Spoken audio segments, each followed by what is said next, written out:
Langkah Nasdem jagokan Bustami sebagai calon gubernur Aceh dinilai kurang tepat. Tapi Nasdem bilang Bustami Hamzah adalah aspirasi abu-abu dari Aceh. Pak Surya Paloh Putra.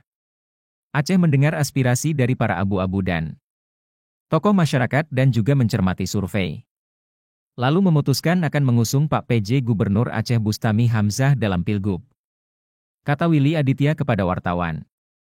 Rabu 7 Agustus 2024. Dewan Pimpinan Pusat, DPP. Partai Nasdem menaruh perhatian serius pada pemilihan gubernur, Pilgub, Aceh. Kata Sekretaris Badan Pemenangan Pemilu, Bappilu, DPP Partai Nasdem Willy Aditya. Sementara pengamat politik Universitas Malikussalah Teku Kemal Fasya menyebutkan wacana Partai Nasdem menjadikan Bustami sebagai calon gubernur pada Pilkada 2024 kurang tepat. Karena, kata dia, sosok penjabat gubernur Aceh itu tidak memiliki catatan bagus di mata publik. Bustami sendiri juga tidak cukup baik di mata publik Aceh. Kata Kemal, kepada AJNN, Jumat 5 Juli 2024 lalu.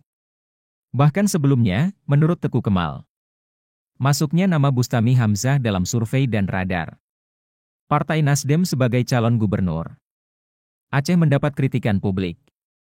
Teku Kemal Fasya berharap partai politik tidak mengganggu konsentrasi Bustami yang saat ini masih mengemban tugas sebagai penjabat gubernur Aceh.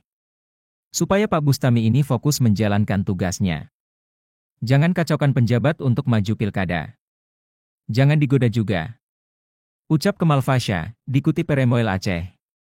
Sabtu 6 Juli 2024. Bustami bukan salah satu bentuk taktis bagi parpol dalam menghadapi Pilgub mendatang. Sebelumnya, Kemal juga melontarkan kritik terkait wacana koalisi Partai Nasdem dan Partai Aceh pada pemilihan kepala daerah serentak 2024.